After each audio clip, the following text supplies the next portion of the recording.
कुछ साधकों के प्रश्न और कुछ मुझे लगता है कि साधकों को यह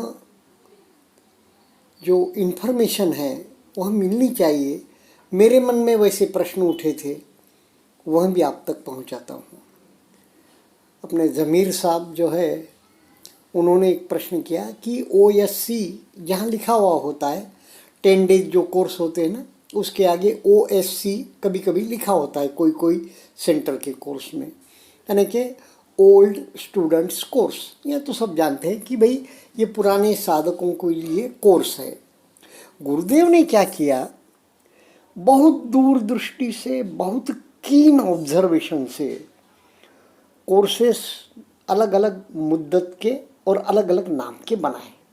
उसमें उन्होंने देखा कि नए साधकों का डिस्टरबेंस न हो ऐसे कुछ कोर्स धम्मगिरी में, धम्म तपोवन में या कुछ बड़े सेंटर्स पर ऐसे कोर्स लगाए जिसमें सिर्फ पुराने साधक हो, ताकि नए साधकों की जो चल बिचल अवस्थाएं होती है और जो उनका डिसिप्लिन में या जो भी चीज़ हो नए साधकों के कारण, अगर पुराने साधकों को कुछ उनकी साधना में कुछ व्यवधान होता होगा तो इसलिए सिर्फ पुराने साधकों का कोर्स, जिसमें सारे पुराने साधक हैं।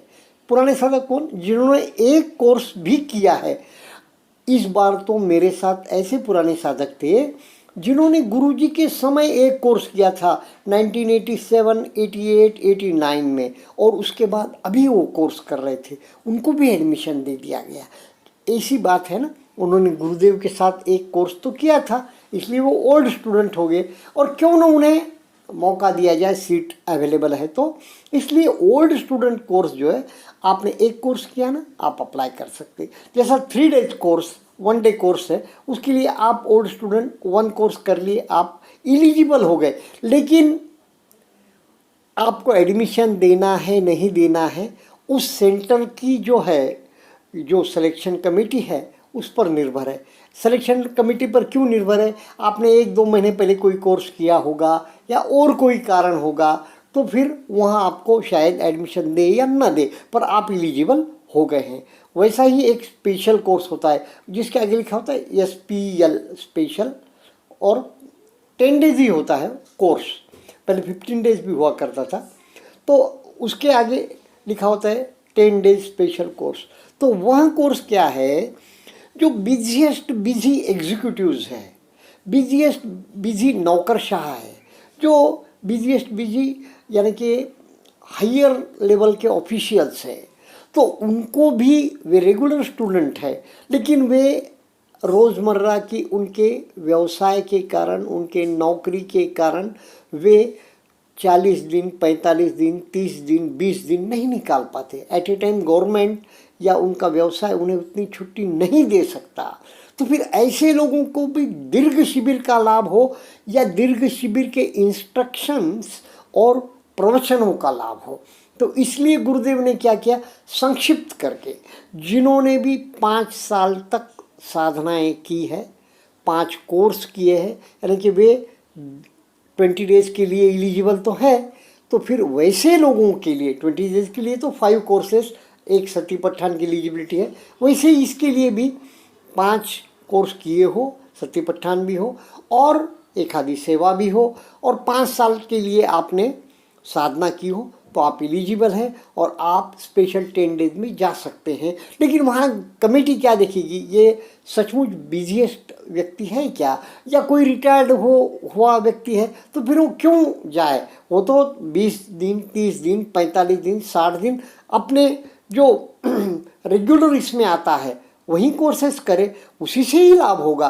क्योंकि साधना का समय कम करके दीर्घ अवधि का लाभ, साधना का लाभ नहीं मिल सकता। लेकिन बहुत लोगों में, मुझे भी पहले से उत्कंठा थी, गुरुदेव 10 दिन में तो इतना बोल देते हैं, इतनी अच्छी अच्छी बड़ी बड़ी बातें और इतने रहस्य खोल देते हैं, तो फिर 20 दिन में कैसा होगा, 3 डेज में कैसा होगा, 1 डे कोर्स में क्या अलग बात बताते होंगे, क्या अलग इंस्ट्रक्शंस देते होंगे, क्या अलग सिखाते होंगे, तो 20 डेज में क्या होगा, 30 में क्या होगा, 45 में क्या होगा, 60 में क्या, एक बिल्कुल उत्कंठा जो है साधक के मन में होती है कि उनका रूटीन कार्यक्रम क्या होगा, क्या अधिष्ठान 2 घंटे का होगा, क्या अधिष्ठान 3 घंटे का होगा। वैसा कुछ नहीं, अधिष्ठान तो 1-1 घंटे का ही होता है।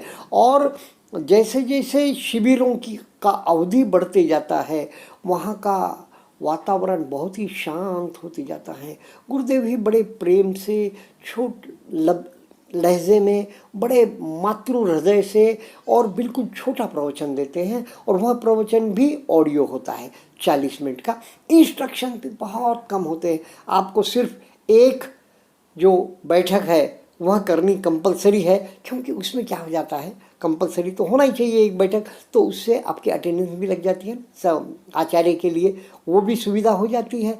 सभी साधक एक साथ तपते भी हैं, 1 घंटे की सामूहिक साधना हो जाती है। फिर प्रवचन हो जाता है, हिंदी प्रवचन, फिर इंग्लिश प्रवचन। जो हिंदी करे वो हिंदी सुन सकते हैं, इंग्लिश सुने तो इंग्लिश सुन सकते हैं। लेकिन आप एक बार हिंदी सुनूंगा, एक बार इंग्लिश सुनूंगा, ऐसा कभी नहीं करने देते, क्योंकि इससे कंटिन्यूटी नहीं रहती। गुरुदेव ने क्या कहा है, क्या कहा है। और दूसरी बात, आप दोनों भी प्रवचन नहीं सुन सकते, आपको सिर्फ एक ही प्रवचन सुनना होता है। तो आइए स्पेशल कोर्स पे। तो स्पेशल कोर्स में जो प्रवचन है, वह जो 45 दिन के 30 दिन के प्रवचन है ना, वह एकत्र करके 10 दिन में पूरे किए गए हैं।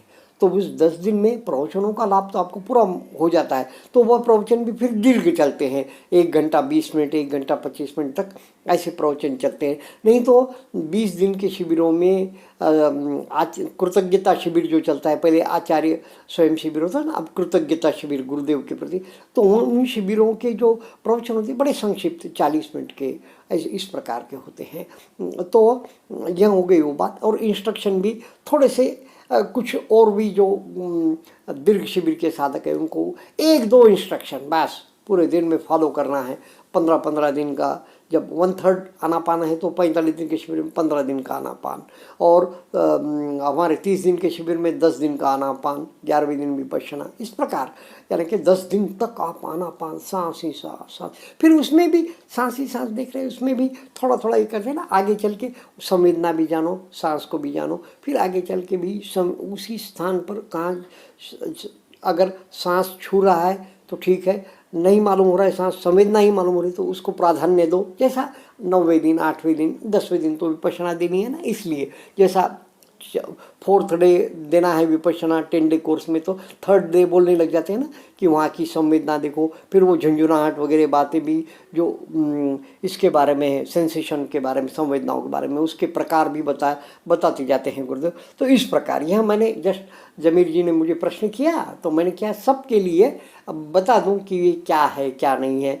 तो मित्रों, अब क्या बात आती है मेरे को, प्रश्न कैसे मेरे मन में क्या उठते थे मालूम है क्या, कि जैसे गुरुदेव के प्रवचन है, दीर्घ से प्रवचन है, कैसे रहेंगे, क्या रहेंगे, बड़ी उत्कंठा, क्या कार्यक्रम रहता होगा, कैसे शिविर चलता होगा, है ना। किए शिविर, बहुत ही लाभ पाया।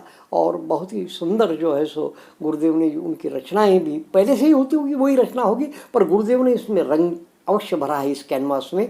जो भी 10 डेज भी है, कैसी वंदना चलती है, गुरुदेव की क्रिएशन है वो, कैसा दिन भर का कार्यक्रम है, कैसे हम जानते हैं ना। हमारे दादा गुरु सयाजी बागिन तो नौकरी भी करते थे और शिविर भी लगाते थे अपने वहाँ। तो जब वो इंस्ट्रक्शन दे के चले जाते थे, दिन भर साधक तपते थे, फिर वो वापस आकर उन्हें और आगे की बातें बताते थे, प्रवचन देते थे। लेकिन अब कैसा रेगुलाइज हो गया है कि गुरुदेव ने बता दिया है कि जहाँ मौन छूटा, बोलते हैं ना गुरुदेव 8वें-9वें दिन, जहाँ मौन छूटा फिर साधना नहीं होती। फिर भी कहते हैं कि 10वें दिन भी किसी किसी साधक को जो सो धारा प्रवाह मिल सकती है, सुखद संवेदनाओं का प्रवाह मिल सकता है, पसद्दी या फिर हम जैसे प्रीति प्रमोद कहें ना, ऐसे मिल सकता है। तो गुरुदेव वो भी कहते हैं।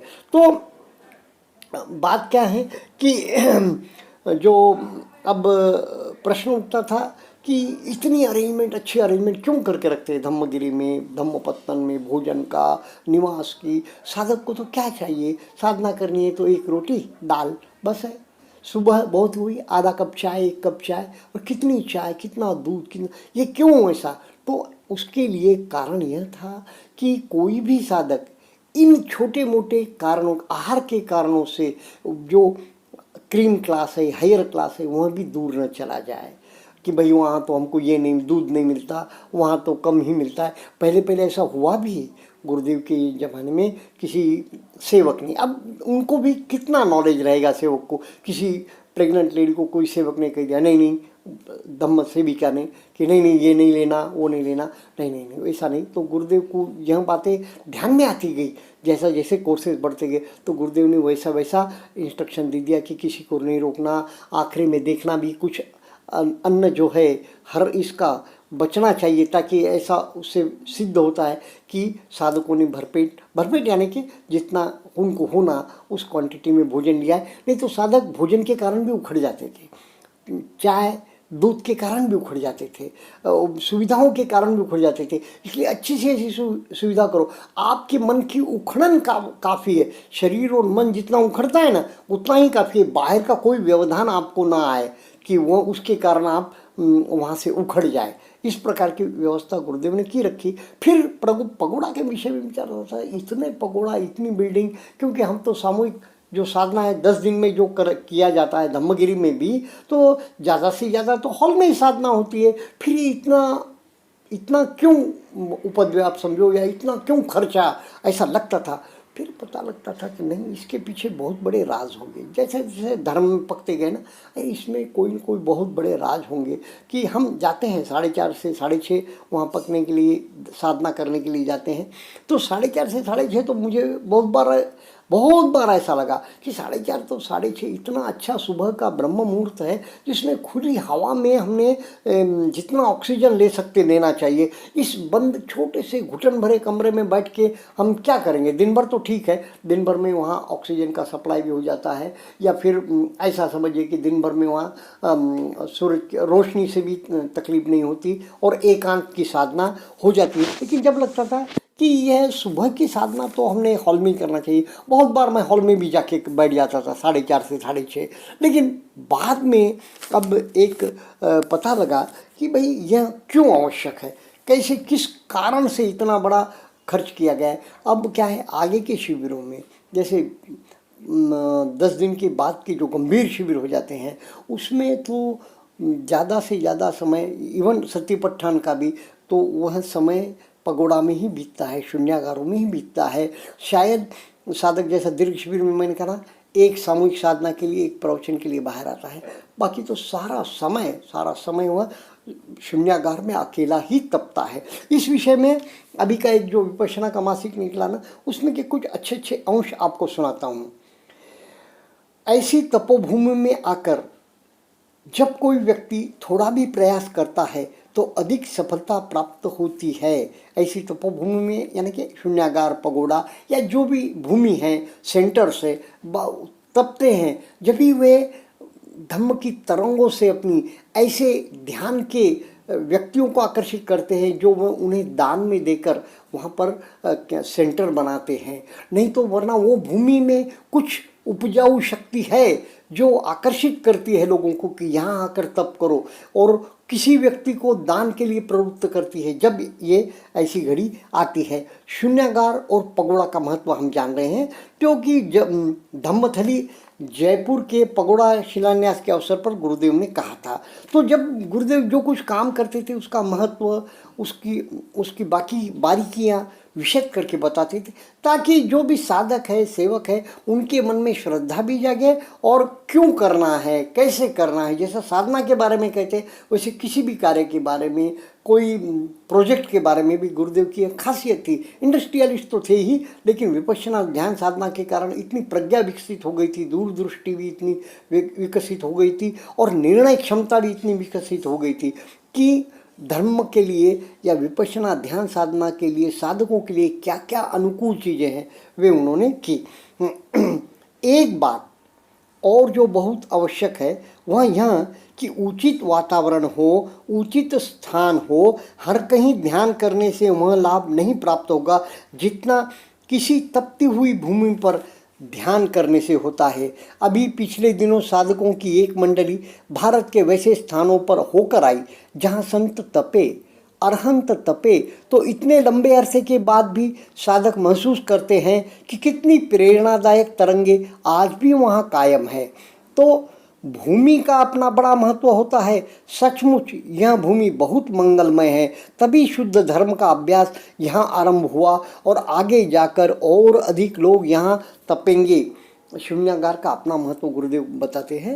यानी कि इसमें यह भी पता लगता है कि गुरुदेव के ज़माने में गुरुदेव ने अरहंत लोगों के साथ भी तपस्या की।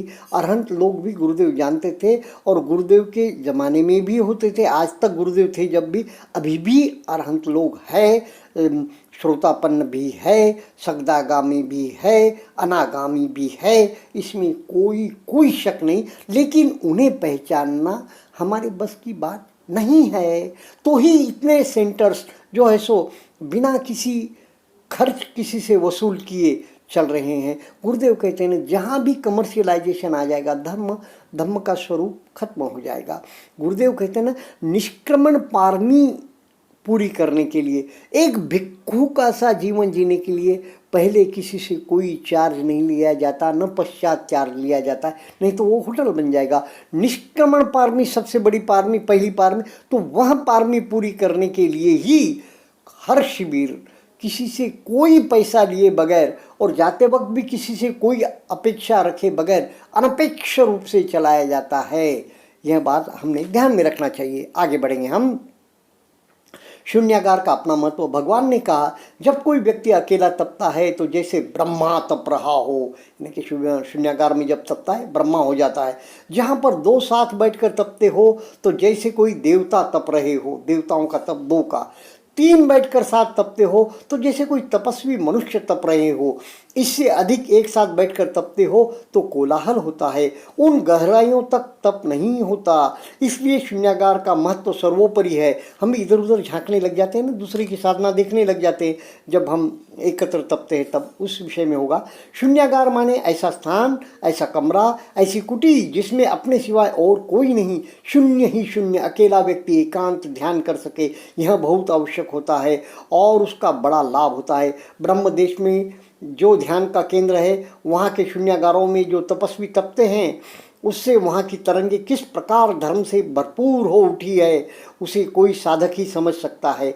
वहाँ बैठकर ध्यान करे तो कितना अंतर। ठीक इसी प्रकार इगतपुरी में शून्यागार बने, लोग उनमें ध्यान करते हैं तो कितना बड़ा अंतर मालूम होता है। इगतपुरी के बारे में कहा, शून्यागार का बहुत बड़ा महत्व है। सम्मा धम्मम विपस्सतो, सम्यक प्रकार से धर्म की विपश्यना करता है। कहाँ करता है?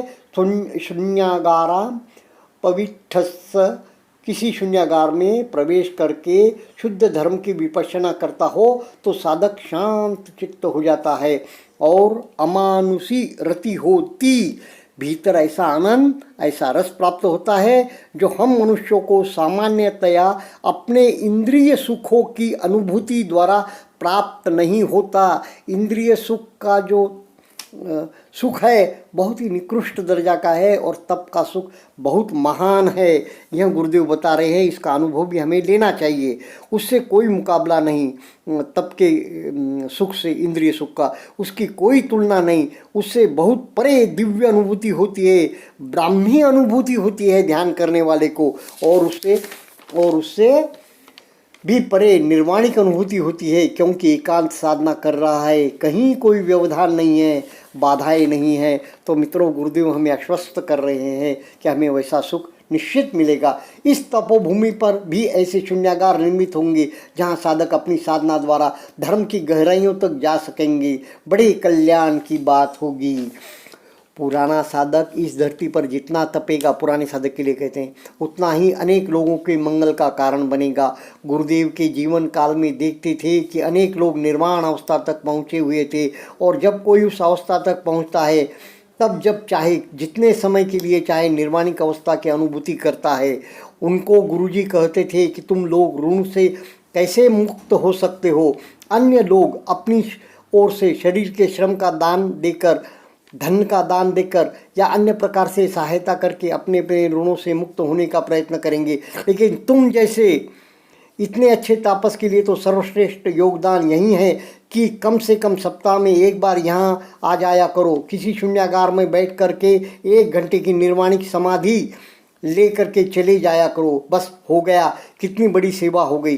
सारा का सारा आश्रम उन धर्म की तरंगों से अप्लावित हो उठेगा। जो जो साधक जिस जिस अवस्था को भी पहुंचा है, जितना भी तपा है, उतनी तरंगे तो पैदा करेगा ही। यानी कि कितना बड़ा महत्व है देखिए पुराने साधकों ने आकर ध्यान करने का। इसलिए गुरु जी का एक ही वाक्य होता था, ध्यान करो ध्यान